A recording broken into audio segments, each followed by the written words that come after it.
Picture this scenario because you have lived this exact moment. You're sitting at your desk, the email notification pops up. Performance review, compensation adjustment. You open it, your heart jumps. $8,000 raise, that's $667 more per month. But you're also thinking about your credit card balance, the car that needs new tires, the fact that you feel broke despite making decent money. You tell yourself, this time will be different. I'll save most of it. I'll be smart. 3 months later, that $667 is just gone, vanished into your life, and somehow you feel exactly as broke as you did before the raise. You think you got a raise. You think your life got easier. Your rent went up $200 because you moved to a slightly nicer place. You deserved it after working so hard. Your car payment appeared because the old car wasn't reliable anymore, and you make more now so you can afford it. The food budget inflated because you shouldn't have to cook every night when you're working this hard. You walk away from each decision feeling like a responsible adult making smart choices. But you didn't get a raise. You got a license to spend more. You walked in intending to improve your financial situation, and you walked out with a more expensive life that feels exactly the same as the cheaper one. You spent 100% more than you planned solely because your income went up. That raise isn't extra money. It is a psychological trigger known as lifestyle inflation, and it is draining your bank account every single day. My name is Sam, and I've spent years studying why people make six figures and still live paycheck to paycheck. If you are someone who feels like you make good money but never get ahead, or if you wonder why every raise disappears within months, make sure to hit that subscribe button and give this video a thumbs up if this helps you out.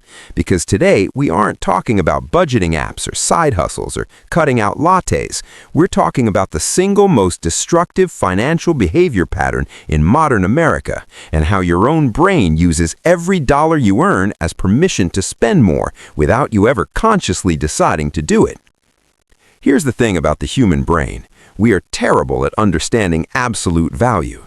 If I showed you a handmade ceramic vase and asked you how much it costs, you would have no idea. Is it $30? $300? We don't know the intrinsic value of things. We're comparative creatures. We can only measure things in relation to the things sitting next to them. And that includes how we measure our own spending. When you were making $50,000, your brain calibrated normal spending around that income. A $900 apartment felt appropriate. A $300 car payment felt manageable. $200 on eating out felt reasonable. But here's where it gets dangerous. When you got bumped to $58,000, your brain didn't think, great, I'll save the extra $8,000. Your brain thought, my income went up 16%, my lifestyle can go up 16%. The $900 apartment becomes $1,050. The $300 car payment becomes $350. The $200 eating out becomes $250. Corporations know this. They know that if they market based on absolute price, you might resist. Do I really need to spend $1,050 on rent when I could spend $900? But if they market based on relative improvement, it's only $150 more for a much nicer place, hardwood floors, in-unit laundry. You work hard, you deserve it. Your spending isn't controlled by your needs, it's controlled by your income. And every time your income goes up, your spending follows like a shadow. Let's look at housing. This is the grand master of lifestyle inflation. You're making $50,000. You're in a $900 one-bedroom. It's fine. Small, but fine. You get promoted. Now you're at $65,000. The internal dialogue starts. I've been cramped in this place for 3 years. I'm making more now. I should live somewhere that reflects where I am in my career. You start browsing. You see a place for $1,400. 2 bedrooms, modern kitchen, balcony, nicer neighborhood. Here's the manipulation. The gap between $900 and $1,400 is designed to make you feel like you're making a modest upgrade relative to your income increase. Your take-home went up by about $900 a month after taxes. The apartment is $500 more. That's only 55% of your raise. You'll still have $400 left over. You tell yourself, this is responsible. I'm only spending half my raise on a better living situation. They're using your raise as an anchor to make the $500 increase feel small. You walk in wanting to maybe spend $1,000 on rent and walk out spending $1,400, convinced that it was the smart, logical choice because you can afford it now. But here's what actually happened. You permanently elevated your cost of living by $6,000 per year, forever, until you move again. That apartment isn't a one-time treat, it's a subscription to a more expensive life. Let's look at transportation. Same pattern, bigger numbers. You're making $55,000. You drive a 2012 Honda Civic that's paid off. It runs fine, 130,000 miles, but fine. You get a $15,000 raise. Now you're at $70,000. The voice starts. This car is old. It might break down. I'm doing well now. I should have something reliable, something that reflects that I'm a professional. You go to the dealership just to look. The salesman shows you 3 options. Option A, certified pre-owned 2020 Civic, $18,000, $320 a month. Option B, the decoy, new 2024 Accord, $32,000, $580 a month. Option C, new 2024 Civic, $26,000, $475 a month.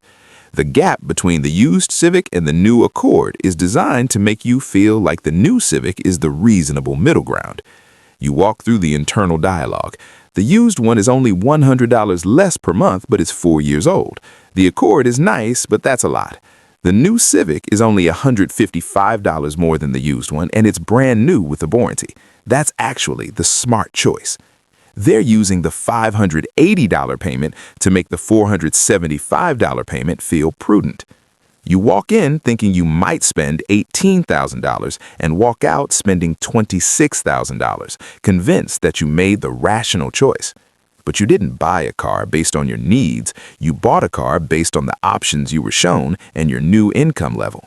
You just added $475 a month, $5,700 per year, to your permanent cost structure for 6 years, $34,200 total. And here's the kicker. That 2012 Civic you got rid of, it would have run for another 5 years with basic maintenance. You could have driven it for free and invested that $475 a month.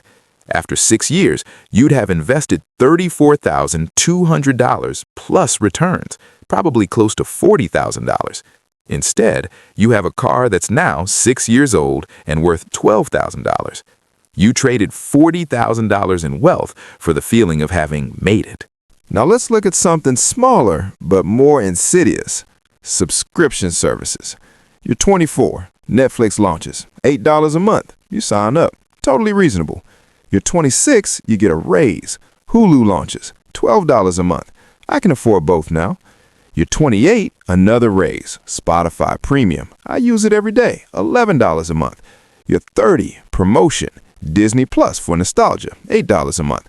You're 32. Another bump. HBO Max for that show everyone's watching. $15 a month.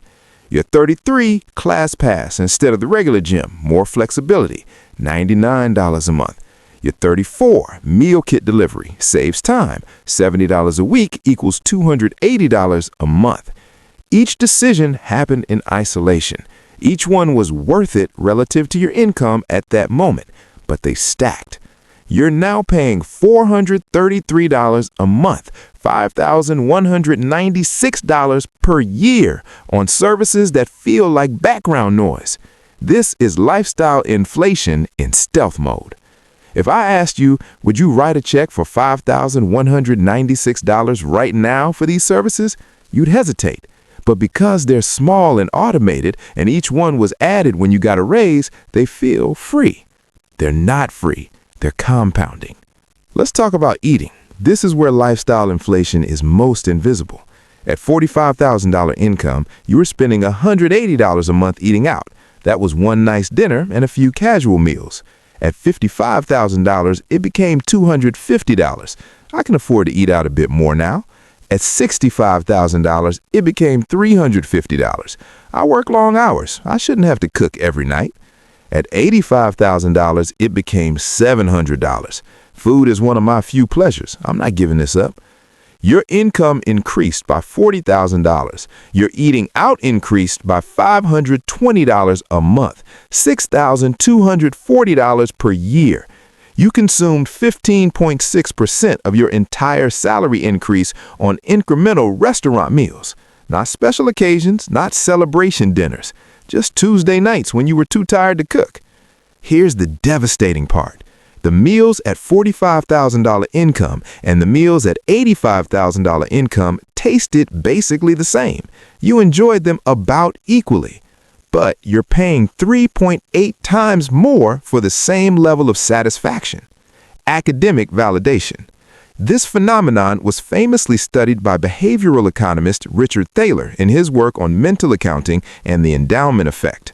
He ran experiments where people were given surprise bonuses and tracked their spending over the following 6 months. The results were shocking. People spent an average of 68% of unexpected income increases within the first 3 months and 92% within 6 months. They didn't consciously decide to spend it. Their spending just quietly inflated to fill the space their new income created. It's called the wealth effect, but it should be called the broke effect because it keeps you broke at every income level. Now, you might be thinking, okay, Sam, so I upgraded my apartment and bought a nicer car. Who cares? I'm earning more. I should enjoy it. And if it stopped at those two decisions, you might have a point. But this architecture of spending increase is embedded in almost every financial decision you make, from the coffee you drink to the house you buy. Let's add it up for our hypothetical person who went from $50,000 to $85,000 over 10 years. Rent increase $500 a month equals $6,000 per year. Car payment that didn't exist before, $475 a month equals $5,700 per year. Subscription services, $433 a month equals $5,196 per year. Food budget increase, $520 a month equals $6,240 per year. That's $23,136 per year in lifestyle inflation. Their income went up $35,000. Their spending went up $23,000. They kept $11,864 of the raise, 33%. And I didn't even count the nicer clothes they need for work, the upgraded phone every 2 years instead of every 4, the more expensive gym, the nicer vacation destinations, the Starbucks they replace home coffee, the organic groceries instead of regular, the house cleaning service, the premium streaming services instead of basic, the impulse purchases that feel smaller relative to higher income. Factor those in and the typical person captures maybe 20% of their raises. The other 80% evaporates into a lifestyle that feels exactly as tight as it did before. We're bleeding thousands of dollars a year in lifestyle expenses that we didn't need, that don't make us meaningfully happier, that we added simply because our income gave us permission. So why does our brain do this? It comes down to relative satisfaction and social comparison. When we see our income increase, our brain interprets maintaining our old lifestyle as a loss. We feel like we're stagnating, like we're not enjoying the fruits of our labor. We hate the feeling of making more but living the same, more than we love the feeling of having more saved. The consumer economy creates a scenario where the only way to avoid the feeling of missing out on your success is to spend more money. It is a masterful manipulation of our evolutionary drive for status signaling. We want to be the person who made it. We want visible markers that our work paid off. The nicer apartment, the newer car, the better meals. These become the scoreboard. The corporation hacks that evolutionary drive to maximize their quarterly profits. But here's the brutal truth. You can't lifestyle inflate your way to financial security. The person making $50,000 living on $45,000 is more financially secure than the person making $150,000 living on $148,000. Same $5,000 margin, completely different stress levels. Because the $150,000 earner has to maintain $150,000 of income, or their entire life collapses.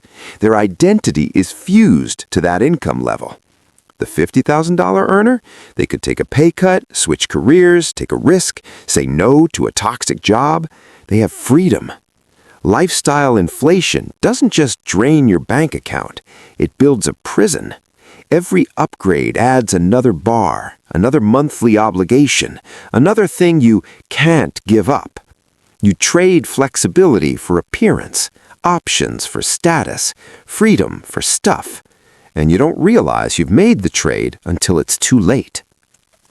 Let's talk about how this impacts the middle-class squeeze. Lifestyle inflation is a major driver for why people feel poorer despite earning more than their parents did. In 1985, the median household income was about $45,000, adjusted for inflation. The median house price was $130,000. Ratio, 2.9x income. In 2024, the median household income is about $75,000. The median house price is $420,000. Ratio, 5.6x income. Housing ate more of your income just from external market forces. But here's where lifestyle inflation makes it devastating. When you go house shopping with a $400,000 budget, you enter a market filled with decoys. You see three options. $340,000 house, needs work, older, smaller. $480,000 house, fully upgraded, beautiful, dream home. $400,000 house, decent, move-in ready, fine. The market is designed to make you stretch to $480,000 or feel like you're settling at $340,000. The $400,000 house becomes just okay relative to the extremes. You stop asking, can I afford $400,000, and start asking, which of these is the best deal? Those are two very different questions. The first question protects your wealth. The second destroys it. You convince yourself to go to $450,000. It's only $50,000 more spread over 30 years. That's like $200 a month. We can afford that with our income. That $50,000 becomes $93,000 with interest.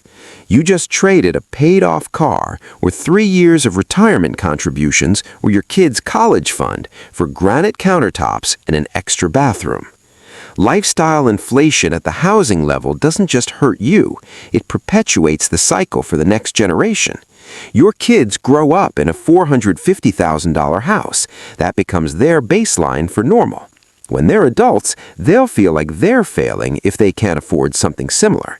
The lifestyle expectations compound across generations. All right, enough of the problem.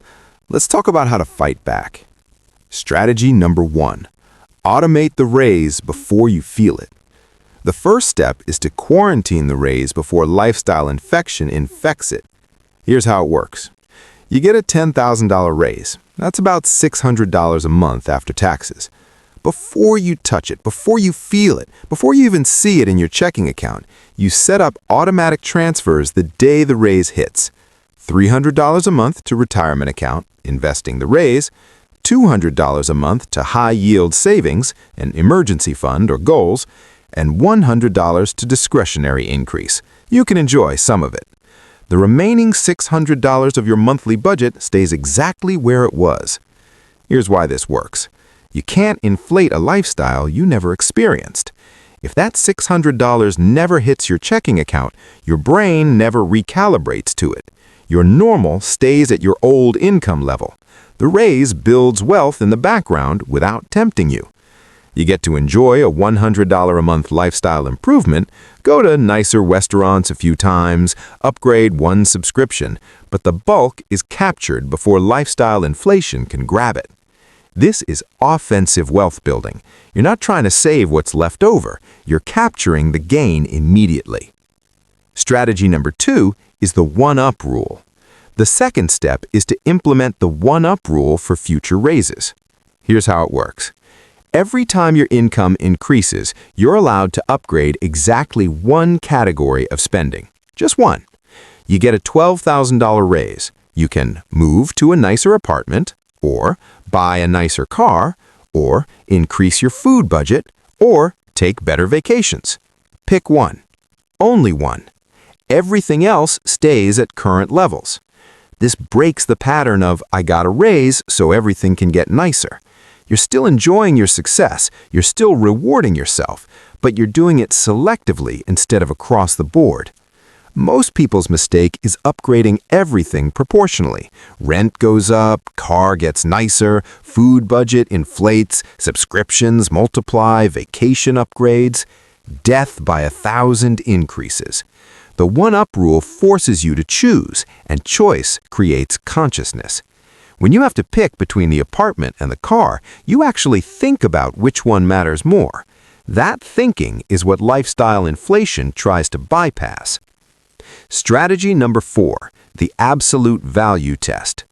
The third step is to use the absolute value test for every purchase decision. Here's how it works. When you're considering a purchase, ignore all comparisons. Ignore what's around it, ignore what you could spend.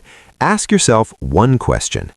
Does this product, in isolation, solve my actual problem for a price I'm willing to pay based on my actual needs, not my income? If the answer is yes, buy it. If the answer is no, walk away. Do not let the existence of a third, worse option change your mind about the first two. Example, you need a laptop. $800 laptop does everything you need. $1,200 laptop does what you need plus some nice-to-haves. $2,000 laptop, professional grade, way more than you need. Without the $2,000 option, you'd probably buy the $800 one. But with the $2,000 option, suddenly the $1,200 laptop feels reasonable. The absolute value test says, would I pay $1,200 for this laptop if it was the only one available? If no, buy the $800 one. Your purchase decision should be based on your needs, not on the range of options presented. Strategy number 4, the peer group audit. The fourth step is to audit your peer group influence. Here's the uncomfortable truth. Your spending tracks to the people around you. If everyone you spend time with makes more than you and spends more than you, your baseline for normal will always be out of reach. You need to actively manage your reference group.